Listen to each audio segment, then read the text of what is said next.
परिवर्तन आघाडीचे अधिकृत उमेदवार सुधाकर भाऊ गारे आणि ही स्वाभिमानी सभा या ठिकाणी कशेळे या ठिकाणी पार पडत आहे।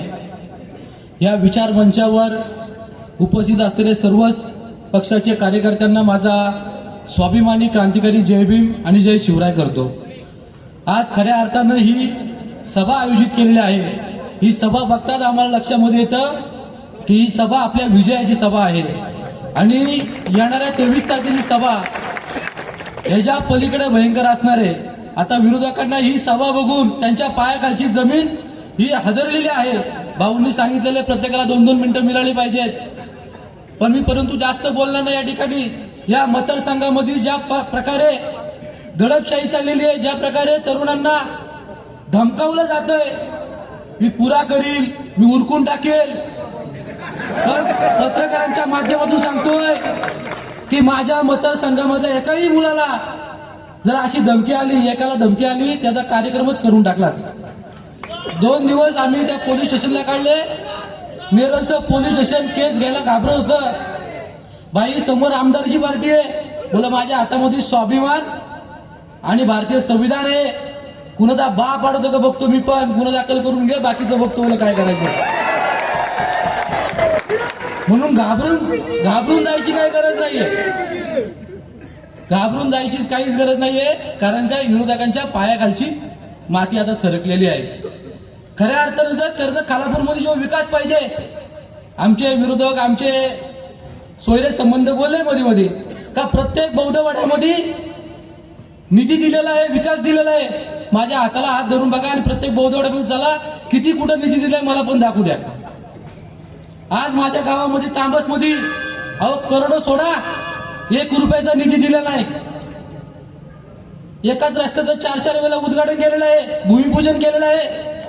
आज डॉक्टर बाबासाहेब आंबेडकरांचं भवन, आमचा 14 वर्षाचा संघर्ष आज 4 गुंठ्यामध्ये आणलेला आहे माणसांनी। इतका मोठा भला समाज, 22,000 समाज आज 4 गुंठ्यामध्ये बसणार आहे का? आज त्या ठिकाणी आमच्या त्या ठिकाणी 3 आरक्षण पडलेले, आम्ही जीव तोडून सांगतोय, पण काही लोक त्या ठिकाणी गेली, आमदाराची उजगिरी केली आणि ती जागा पदरात पाडून घेतली। त्या जागेला पण आमचा विरोध आहे, त्या जागेवर आम्ही लिगली कोर्टामध्ये फाईट चालू आहे। म्हणजे एकंदरीत इथला असणारा मराठा समाज, इथला असणारा बौद्ध समाज ह्याच्यामध्ये भांडण कशी लागतील हा विचार इथल्या प्रस्थापितांनी केला। आज त्या 16 गुंठ्या जागेला मराठा भवनला 2 कोटी निधी दिला। आम्ही नगरपालिकेमध्ये चौकशी केली, असा कुठल्याही प्रकारचा GR नाही, असा कुठल्याही प्रकारचा ठराव त्या ठिकाणी झालेला नाहीये। म्हणजे एकंदरीत मराठा समाजाची बौद्ध समाजाची भांडणं कशी लागतील हा विचार इथल्या प्रस्थापितांनी केला। उद्या त्या 4 गुंठ्या जागेसाठी आरक्षण पडतोय, 2030 ला डीपी प्लॅन चेंज होतोय, मग त्या 4 गुंठ्यासाठी परत आम्ही हाणामाऱ्या करायच्या का? म्हणजे एकंदरीत मतदारसंघामध्ये भांडणं कशी लावायची, आणि मी नाही त्यातला कडीला वाटली, आरशी परिषद झालेली इकडं।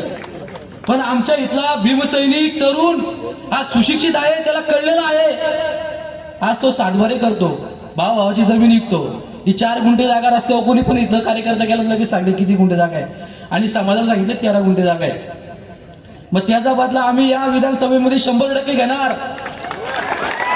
आणि जो कोणी वल्गना करतोय का पूर्ण बौद्ध समाज त्यांच्या पाठीशी आहे, या स्टेजवर 95 बौद्ध समाज इथे उभा आहे। आमचा उमेश गायकवाड असेल, आमचा सुनील गायकवाड असेल, आमचा उत्तम भाई जाधव असेल, आमचा कुणाल गायकवाड असेल, आमचा सुशील जाधव असेल, आमचा आशिष खंडागळे असेल, आमचे सर्वच भीमसैनिक आमच्या भाऊसाठी आम्ही मैदानात उतरलेलो आहोत। बौद्ध समाजाचं वोटिंग, जे बौद्ध समाजाच्या वोटिंगवर राजकारण करण्याचं काम इथले हरामखोर लोक करतात। मी बौद्धांना अपील करतोय का आपले असे हरामखोर लोक येतील, त्यांना विचारा आंबेडकर भवन जागा किती गुंठे आणि मग त्यांना उभे करा। आज त्यांच्याकडे प्रचाराला माणसं नाहीयेत, समाजाच्या माणसाकडे जातात, समाजाच्या माणसांना प्रश्न करतात, तुम्ही आमच्या 13 गुंठ्याचा खेळ का केला म्हणून। आमच्या महापुरुषांनी जी लढाई या ठिकाणी केली आणि त्याचं भवन होण्यासाठी एवढा विरोध, तर मी या सभेच्या माध्यमातून आवाहन करतोय, भाऊंना पण देखील सांगतोय, आमच्या बौद्ध समाजाचा जाहीर पाठिंबा, जशी शिवशक्ती आणि भीमशक्ती एकत्र येते आणि ही शिवशक्ती आणि भीमशक्ती ही तुमच्या पाठीमागे खंबीरपणे उभे राहील। आणि या मतदारसंघामध्ये जेव्हा मी पत्रकार परिषद घेतली 10,000चं लीड देणार. एखादा बोला हे वल्गना करतात राजीनामा तयार ठेवा.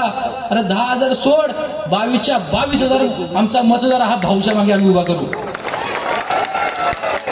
या ठिकाणी बरेचसे नेते मंडळी बोलणार आहेत. मी जाता एकच सांगेल का या मतदारसंघामध्ये आपण भाऊंचा हात धरून चाला, कोणाच्या पाया पडण्याची गरज लागणार नाही आपल्याला. आणि 20 तारखेला फक्त भाऊला जपा तुम्ही. येणाऱ्या 5 वर्ष जपण्याचं काम हे सुधाकर भाऊ नक्की करतील, हा आम्हाला विश्वास या ठिकाणी आहे. जय भीम, जय शिवराय, जय संविधान, जय पॅन्थर, जय भारत.